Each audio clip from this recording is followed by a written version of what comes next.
বিসমিল্লাহির রহমানির রহিম। আসসালামু আলাইকুম ডিয়ার ভিউয়ার্স, আশা করছি সবাই ভালো আছেন, সুস্থ আছেন। আজকে আপনাদের জন্য পারফেক্ট স্পঞ্জ কেক নিয়ে হাজির হয়েছি। আশা করছি রেসিপিটি খুবই ভালো লাগবে। তো ভিডিওটি না টেনে সম্পূর্ণ দেখতে থাকুন কিভাবে এই কেকটি তৈরি করেছি। কেকটি কিন্তু খুবই পারফেক্ট হয়েছে। আর কিভাবে আপনারা পারফেক্ট কেক তৈরি করবেন এর জন্য কিন্তু আজকে বিভিন্ন টিপস বলবো, সেই টিপসগুলো অবশ্যই ফলো করতে হবে। তাহলে দেখবেন আপনাদের কেকটি আমার মতন এরকম অনেক মজাদার হবে। এখন আমি একটি বাটিতে নিয়ে নিলাম হাফ কাপ পরিমাণ চিনি। আপনারা যদি আরও বেশি মিষ্টি খেতে পছন্দ করেন তাহলে 1 কাপ পরিমাণ চিনি দিয়ে দিবেন। আর এখন আমি এর সাথে দিয়ে দিলাম একটি ডিম। আজকে আমি আপনাদেরকে একটি ডিম দিয়ে তৈরি করে দেখাবো কিভাবে পারফেক্ট স্পঞ্জ কেক তৈরি করতে হয়। আপনারা চাইলে 2টি ডিমও নিতে পারেন বা আরও বেশি নিতে পারেন। আমি একটি কাঁটা চামচ দিয়ে সবগুলো উপকরণ ভালোভাবে মিশিয়ে নিচ্ছি। আপনাদের কাছে যদি অন্য কিছু থাকে আপনারা সেটি দিয়েও ডিমটাকে সুন্দর করে চিনির সাথে ফাটিয়ে নিতে পারেন। আমি এর সাথে দিয়ে দিলাম হাফ কাপের মতো ইস্ট দিলে কিন্তু কেকটা অনেক বেশি মজা হয়। আপনাদের কাছে যদি ইস্ট না থাকে তাহলে এটা স্কিপ করতে পারেন, সমস্যা নেই। আমি এই কয়েকদিন ধরে ইস্ট দিয়ে কেকটা বানিয়ে দেখেছি যে অনেক বেশি মজা হয়, এই জন্য আপনাদের সাথে ইস্ট দিয়ে শেয়ার করেছি। ইস্ট ছাড়াও কিন্তু কেক বানানো যায়, তবে ইস্ট দিলে কেকটা কিন্তু আরও বেশি মজা হয় এবং বেশি পারফেক্ট হয়।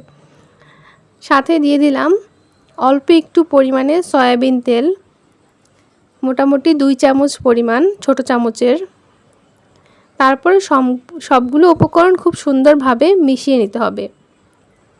এখানে কিন্তু একটা ফমি টেক্সচার আসা পর্যন্ত কিন্তু আপনারা খুব ভালোভাবে কাঁটা চামচ দিয়ে মিশিয়ে নেবেন, যেন কোনো দানা না থাকে। এখন কি দিয়ে দিলাম? এখন দিয়ে দিলাম একটা চামচের হাফ চামচ পরিমাণ বেকিং পাউডার। বেকিং পাউডার কিন্তু দিতেই হবে, আর না হলে বেকিং সোডা দিবেন। এখন আমি এই উপকরণগুলো খুব সুন্দরভাবে মিশিয়ে নিচ্ছি। সবগুলো উপকরণ একটু সময় নিয়ে মিশিয়ে নিতে হবে। আর এই দেখুন একটা চায়ের কাপ, সেই চায়ের কাপের 1 কাপ আমি এখানে আজকে আটা দিয়ে আপনাদেরকে কেকটা করে দেখাবো। ময়দা দিয়েও কিন্তু কেকটা করা যায়, তবে আজকে আমার কাছে ময়দাটা শেষ হয়ে গিয়েছিল, এই জন্য আমি আটা দিয়ে আপনাদেরকে কেকটা আজকে করে দেখাবো। তো ওই কাপের অল্প অল্প করে কিন্তু আমি দিয়ে দিচ্ছি, একবারে সবগুলো উপকরণ দিতে যাবেন না, অল্প অল্প করে আটাটা দিয়ে দিচ্ছি আর অল্প অল্প করে মিশিয়ে নিতে হবে। তাহলে মিশ্রণটি খুব স্মুথ হয় এবং খুব ভালো হয়। এখন এইরকম হবে ব্যাটারটি। যখন এমন হবে তখন আপনারা বুঝবেন যে আপনাদের ব্যাটারটি পারফেক্ট হয়েছে। খুব বেশি পাতলা কিন্তু করতে যাবে না, এটা একটা টিপস। খুব বেশি পাতলা করলে কিন্তু কেকটা ভালো হবে না, আর খুব বেশি ঘন হলেও কেকটা ভালো হবে না। এই জন্য আপনারা পারফেক্ট করবেন। আর যদি বেশি ঘন হয়ে যায় তাহলে একটু পানি ইউজ করবেন বা একটু দুধ ইউজ করবেন। আমি আজকে একটা বাটিতে করব, বেক করে নিব। আর বাটিটা বাসায় ছিল, স্টিলের একটা বাটি। আপনারা যে কোনো বাটিতেই সুন্দর করে কিন্তু কেকটা বেক করে নিতে পারবেন।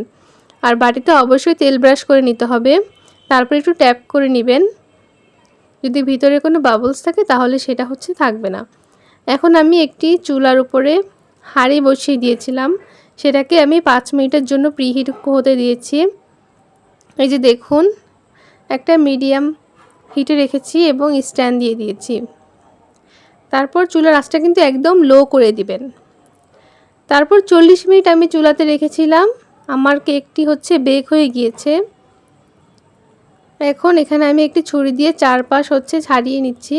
আর কেকটা কিন্তু অবশ্যই ঠান্ডা করে নেবেন। আমি মাঝে মধ্যে গরম গরমই নামিয়ে ফেলি এবং গরম গরমই জোড়াজুড়ি করে কেকটাকে বের করে ফেলি, এটা করবেন না। কেকটা একটু ঠান্ডা করে নেবেন, তারপর ছুরি দিয়ে সুন্দর করে চারপাশ ভালোভাবে কেটে তারপর এটা বের করে ফেলবেন। দেখাচ্ছি কেকটি কেমন হয়েছে। আপনাদের কাছে কি মনে হয় কেকটি কেমন হয়েছে?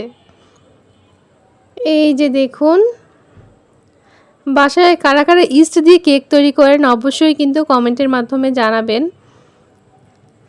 তো আপনাদেরকে আমি দেখাচ্ছি আমার কেকটি কেমন হলো। এই যে মাশাআল্লাহ কেকটির কালার কিন্তু অনেক সুন্দর এসেছে। আর কেকটি কিন্তু খুবই স্পঞ্জি হয়েছে যে আমি আঙ্গুল দিলে কিন্তু ডেবে যাচ্ছে। আমি আপনাদেরকে অবশ্যই কেকটি কেটেও দেখাবো। তো এই টিপসগুলো কিন্তু ফলো করবেন যে কিভাবে বললাম তৈরি করতে। তাহলে দেখবেন যে আপনার কেকটিও হচ্ছে খুবই সুন্দর হবে। এই দেখুন আমার কেকটি কিন্তু খুবই সুন্দর হয়েছে, একদম পারফেক্ট। আর বেকিং পাউডারটাও হচ্ছে পরিমাণ মতো দিতে হবে। অতিরিক্ত বেকিং পাউডার দিলে খাওয়া যায় না, আবার কম দিলেও কিন্তু কেকটা ফুলে না। এজন্য হচ্ছে ওটার একটা বুঝে শুনে ঠিকমতো দিতে হবে। তো দেখুন আমার আজকে একটি ডিম দিয়ে কেকটা কিন্তু খুবই পারফেক্ট হয়েছে এবং খুবই কালারফুল হয়েছে। আলহামদুলিল্লাহ খেতেও কিন্তু খুবই মজা হয়েছিল। তো ভিডিওটি কেমন লাগলো অবশ্যই জানাবেন কমেন্টের মাধ্যমে। ভালো লাগলে অবশ্যই লাইক করবেন। ধন্যবাদ।